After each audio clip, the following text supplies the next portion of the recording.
தந்தை மகன் தூய ஆவியாரின் பெயராலே ஆமென். ஆண்டவர்களோடு இருப்பாராக, மான்மாவோடும் இருப்பாராக. தூய யோவான் எழுதிய பரிசுத்த நற்செய்தியிலிருந்து வாசகம். ஆண்டவரே மாட்சி மக்கே.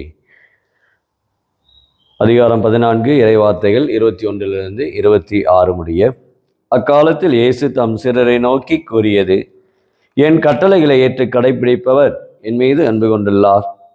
என் மீது அன்பு கொள்வோர் மீது தந்தையும் அன்பு கொள்வார். நானும் அவர் மீது அன்பு கொண்டு அவருக்கு என்னை வெளிப்படுத்துவேன். யூதா இஸ்காரியத்து யூதாசு அல்ல. மற்றவரிடம், ஆண்டவரே, நீர் உம்மை உலகிற்கு வெளிப்படுத்தாமல் எங்களுக்கு வெளிப்படுத்தப் போவதாக சொல்கிறீரே, ஏன் என்று கேட்டார். அதற்கு இயேசு பின்வருமாறு கூறினார்: என் மீது அன்பு கொண்டுள்ளவர் நான் சொல்வதை கடைபிடிப்பார். என் தந்தையும் அவர் மீது அன்பு கொள்வார். நாங்கள் அவரிடம் வந்து அவரிடம் குடிகொள்வோம். என் மீது அன்பு கொண்டிராதவர் நான் சொல்வதை கடைபிடிப்பதில்லை. நீங்கள் கேட்கும் வார்த்தைகள் என்னுடையவை அல்ல, அவை என்னை அனுப்பிய தந்தையுடையவை. உங்களோடு இருக்கும் போதே இவற்றையெல்லாம் உங்களிடம் சொல்லிவிட்டேன். என் பெயரால் தந்தை அனுப்பப் போகிற தூய ஆவியாராம் துணையாளர் உங்களுக்கு அனைத்தையும் கற்றுத்தருவார். நான் கூறிய அனைத்தையும் உங்களுக்கு நினைவூட்டுவார். இது வாழ்வு தரும் கிறிஸ்துவின் நற்செய்தி. கிறிஸ்துவே உமக்கு புகழ். இயேசுவில் அருமையான சகோதர சகோதரிகளே, இந்த காலை பொழுதிலே உங்கள் அனைவருக்கும் என் இயேசுடைய அன்பான இனிய நல்வாழ்த்துக்களை உங்களுக்கு கூறிக்கொள்கின்றேன். இந்த நாள் ஒரு இனிய நாளாக அமைவதற்கு உங்கள் ஒவ்வொருவருடைய ஜப வாழ்வுக்கும் அருள் வாழ்வுக்கும் முற்றாக தாயாம் திருவையிலே இந்த நாளிலே புனித பீட்டர் செலஸ்டீன் 13ஆம் நூற்றாண்டிலே ஆசீர்வாதப்பர் அந்த மடத்திலே குருவாக, ஆயராக, இன்னும் 6 மாத காலமாக திருத்தந்தையாக சிறப்பாக இடத்திலே பணியாற்றியிருக்கின்றார். நல்ல ஒரு துறவியாக வாழ்ந்திருக்கிறார் புனித பீட்டர் செலஸ்டீன்.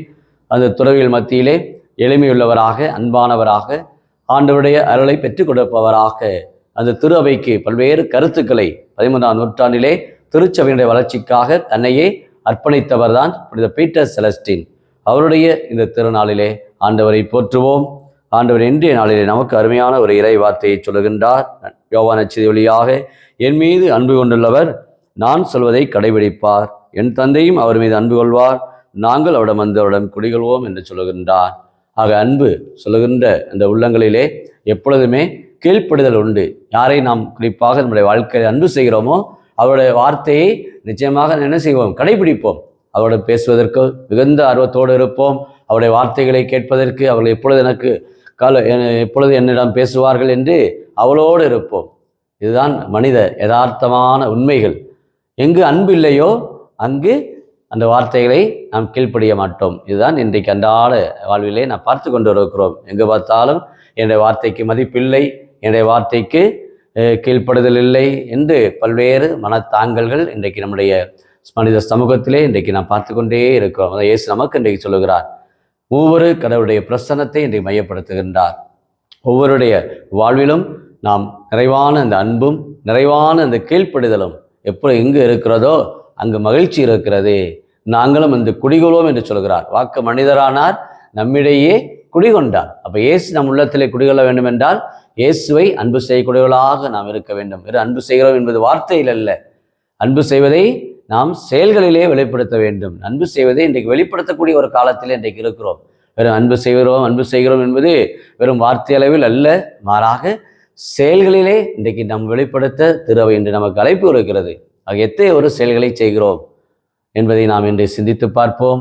ஆண்டவர் இன்றைக்கு நமக்கு இந்த இனிய நாள் வழியாக நல்ல சிந்தனைகளை, இந்த பாஸ்கா காலத்தில் இந்த 5ஆம் வாரத்தில் இருக்கிறோம், அது இந்த திங்கட்கிழமையிலே நாம் அனைவருமே கூடி ஜபிக்க மன்றாட இயேசுவோடு நாம் இணைந்து இருப்பவர்களாக. முதல் வாசகத்திலே பவுலும் பர்னபாவும் லிஸ்திராவிலே அந்த கால் விளங்காத ஒருவர் முடக்குவாதப்பட்டு அவரை சுகப்படுத்துகின்றார்கள்.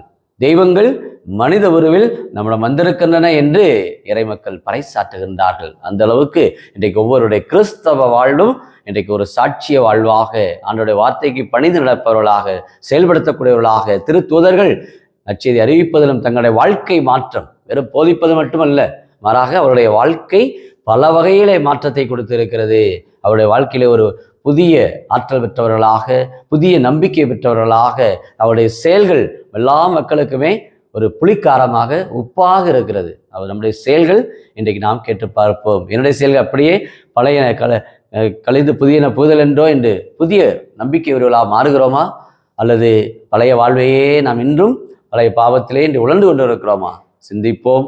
ஆண்டவர் புனித பீட்டர் செலஸ்டின் வழியாக திருச்சபைக்கு பல்வேறு வளர்ச்சியை கொடுத்தது போல இன்றைக்கு இந்த 21ஆம் நூற்றாண்டிலே வாழ்ந்து கொண்டிருக்கிற நாம் ஒவ்வொருவருமே, அது இந்த மே மாதத்திலே அன்னை மரியாள் எவ்வாறு காணா ஒரு திருமணத்திலே அந்த அக்கறையோடு கரிசனையோடு ஆண்டவரிடத்திலே பரிந்துரைத்தது போல இன்றைக்கு நம்ம ஒவ்வொருடைய வாழ்விலுமே நாம் பிறர் நலனிலே அக்கறையுள்ளவர்களாக, செயல்படக்கூடியவர்களாக, ஆர்வமிக்கவர்களாக நாம் வாழ இந்த நாளை நான் ஆண்டவருடைய கரங்களை ஒப்புக் கொடுப்போம்.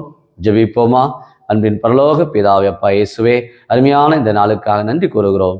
இந்த இனிய நாள் எங்கள் ஒவ்வொருடைய குடும்பத்திற்குமே இதோ உம்முடைய இறை வார்த்தையை கேட்பவர்களாக மட்டுமல்ல, மாறாக செயல்படுத்தக்கூடிய மக்களாக 30 மடங்கு 60 மடங்கு நாங்கள் ஒவ்வொரு நாளும் பலன் கொடுக்க எங்களுக்கு தேவையான அருளுதவி, பொருளுதவி, இன்னும் குடும்ப சமாதானம், குடும்ப ஒற்றுமை, இன்னும் இறை வார்த்தையை நாங்கள் வாசிக்க, இறை வார்த்தையை நாங்கள் சிந்திக்க, இறை வார்த்தையை கடைபிடிக்க எங்களுக்கு நல்ல மன துணிவும் மன ஆற்றலும் இறை நம்பிக்கையும் புனித பீட்டர் செலஸ்டி அவருக்கு அந்த ஆசீர்வாதப்ப அந்த மடத்திலே அவருடைய ஜப வாழ்வு, அருள் வாழ்வு உலகிற்கு உப்பாக ஒளியாக இருந்தது போல இன்றைக்கு எங்களுடைய 21ஆம் நூற்றாண்டிலே வாழ்ந்து கொண்ட ஒவ்வொரு குடும்பத்தாருக்குமே இந்த மே மாதத்திலே அன்னை மரியாளுடைய நற்பண்புகளை, எளிமை, தாழ்ச்சி, கீழ்ப்படிதல் போன்ற அந்த நற்பண்புகளை நாங்கள் வாழ்வாக்க, உம்மோடு உறவு கொள்ள, உம்மோலே மீட்புண்டு என்பதை எங்களுக்கு வெளிப்படுத்த உம்முடைய கிருபையை இந்த நாளிலே பொழியும்படியாக, குடும்பங்களை ஆசீர்வதிக்கும்படியாக உம்மிடத்திலே வேண்டி ஜெபிக்கிறோம். எங்கள் ஆண்டவராகிய கிறிஸ்து வழியாக உம்மை மன்றாடுகிறோம்.